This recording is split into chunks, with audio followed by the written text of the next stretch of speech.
चलिए 12 के विश्लेषण में बात अब दूसरी बड़ी खबर की करेंगे, जहां छत्तीसगढ़ के दौरे पर अब दोनों ही पार्टियों के दिग्गज दिखाई देंगे। आज छत्तीसगढ़ के दौरे पर पीएम मोदी हैं, तो प्रधानमंत्री मोदी का कांकेर आज ये दौरा बेहद खास होने वाला है, जो कि 7 नवंबर को छत्तीसगढ़ में पहले चरण का चुनाव है। और अब पहले चरण के चुनाव से पहले पीएम मोदी ताबड़तोड़ छत्तीसगढ़ के दौरे कर रहे हैं। आज जहां पीएम मोदी कांकेर का दौरा करेंगे, दोपहर 2 बजे रायपुर एयरपोर्ट पर पहुंचेंगे, हेलीकॉप्टर से कांकेर के लिए रवाना हो जाएंगे, जहां दोपहर 3 बजे आम सभा को संबोधित करेंगे। और ये भी कहा जा रहा है कि प्रधानमंत्री आज कांकेर में घोषणा पत्र भी जारी कर सकते हैं, चूंकि छत्तीसगढ़ में बीजेपी ने अभी तक अपना घोषणा पत्र जारी नहीं किया है।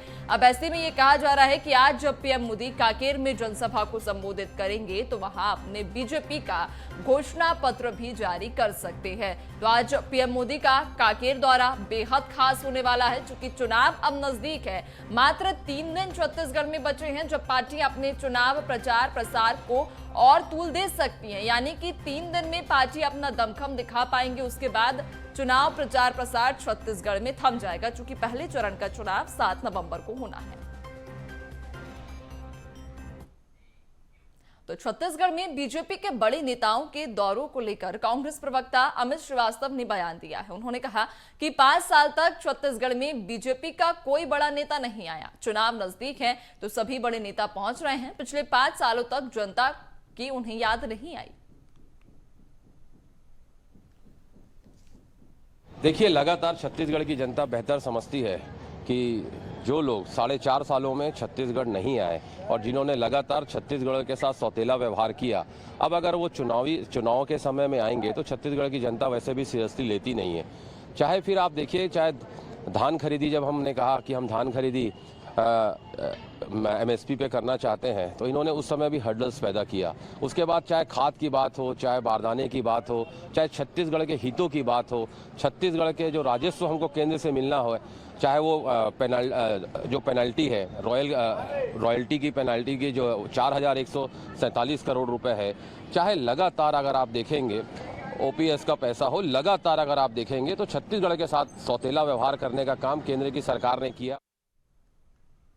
तो जैसा कि आज पीएम मोदी छत्तीसगढ़ का दौरा कर रहे हैं, छत्तीसगढ़ में भी खासतौर पर कांकेर का दौरा, तो कांकेर का सियासी समीकरण समझ लेना भी जरूरी है। तो आपको बताते चले कि कांकेर जिले की तीनों सीट समेत कांकेर लोकसभा की सभी 8 सीट पर इस वक्त कांग्रेस का कब्जा है। ऐसे में प्रधानमंत्री मोदी के दौरे से भाजपा अपने पक्ष में माहौल तैयार करने की कोशिश करेगी। पीएम की सभा में कांकेर लोकसभा क्षेत्र के अलावा धमतरी और कोंडागांव से भी बड़ी संख्या में लोग शामिल होने के लिए आ सकते हैं। तो कांकेर का दौरा इसलिए भी खास हो जाता है, एक तरफ जहां चुनाव नजदीक है, 3 दिन बचे हैं प्रचार के लिए, तो दूसरी तरफ कांकेर जो कि कांग्रेस का गढ़ इस वक्त है। अब कांग्रेस के गढ़ में सेंध लगाने की कोशिश बीजेपी की रहेगी। अब बीजेपी की ओर से भी खास तौर पर जो प्रमुख लीडर नरेंद्र मोदी, पीएम मोदी अब छत्तीसगढ़ पहुंच रहे हैं, कांकेर का दौरा करेंगे। कितनी उनकी ये कोशिश कारगर हो पाएगी, आखिरकार कांकेर में बीजेपी के पक्ष में कितना माहौल जमा पाएंगे, ये तो देखने वाली बात होगी। और ज्यादा जानकारी लेंगे इस पर संवाददाता शिखर हमारे साथ में रायपुर से जुड़ चुके हैं। शिखर, आज पीएम मोदी का दौरा छत्तीसगढ़ में बेहद खास, 2 प्रमुख वजह, एक तो जहां चुनाव नजदीक, 3 दिन बचे हैं चुनावी दौरे के, तो दूसरी ओर कांकेर जो कांग्रेस का गढ़ है। देखिए, छत्तीसगढ़ में फिलहाल की स्थिति की अगर बात की जाए तो पहले चरण में 20 विधानसभा सीटों पर मतदान होगा और पहले चरण की जो 20 विधानसभा सीटें हैं उसे साधने के लिए पूरी कोशिश बीजेपी और कांग्रेस दोनों ही पार्टी के नेता करते हुए नजर आ रहे हैं। 7 तारीख को जिस तरह से पहले चरण का मतदान होगा उसे देखते हुए आज कांकेर में प्रधानमंत्री नरेंद्र मोदी की सभा होने जा रही है। और जाहिर तौर पर जब कांकेर में प्रधानमंत्री नरेंद्र मोदी की सभा हो रही है तो बस्तर संभाग की सभी 12 विधानसभा सीटों को साधने की पूरी कवायद बीजेपी करती हुई नजर आ रही है।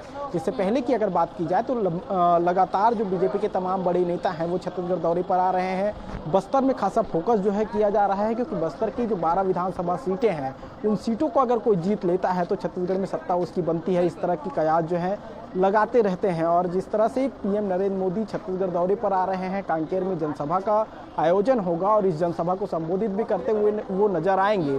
इस दौरान बस्तर की तमाम जनता को साधने की पूरी कोशिश पीएम मोदी करते हुए नजर आएंगे। इसके पहले भी पीएम मोदी बस्तर संभाग के दौरे पर पहुंचे हुए थे, अमित शाह दौरे पर रहे। तमाम जो बड़े नेता हैं उनका फोकस बस्तर है और बस्तर की सभी सीटों को साधने की कवायद जो है बीजेपी के तमाम बड़े नेता करते नजर आ रहे हैं। जी वाकई शिखर देख पा रहे हैं, क्योंकि बस्तर एक बड़ा संभाग हो जाता है, आदिवासी बाहुल इलाका भी कहा जाता है। अब ऐसे में बस्तर की सभी 12 सीटों को इस वक्त साधना बीजेपी के लिए बहुत महत्वपूर्ण भी रहेगा। देखने वाली बात होगी कितनी कोशिश बीजेपी की कारगर हो पाएगी। बहुत शुक्रिया जानकारी के लिए, बने रहिएगा और भी अपडेट्स लेंगे आपसे। तो आपको बताते चलें कि पहले चरण में 7 नवंबर को छत्तीसगढ़ में चुनाव होना है और पहले चरण की 20 सीटों के चुनाव के प्रचार के लिए अब केवल 4 दिन शेष हैं।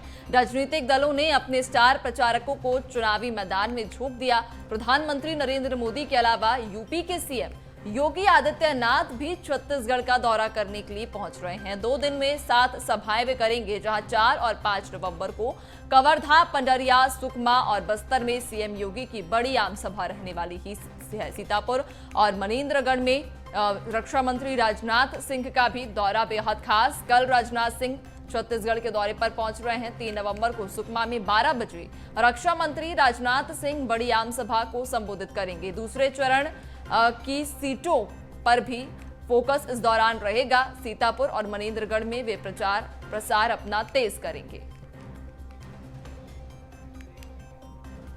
तो आपको बता दें कि तूफानी प्रचार और किसकी सरकार, एक बड़ा सवाल जरूर बना रहेगा। इस बार छत्तीसगढ़ का चुनाव भी बेहद दिलचस्प होने जा रहा है, क्योंकि दोनों ही पार्टियां अपने अपने प्रमुख लीडर को मैदान में उतार चुकी हैं। ज्यादा चर्चा करेंगे, संवाददाता शिखर हमारे साथ में लगातार बने हुए हैं।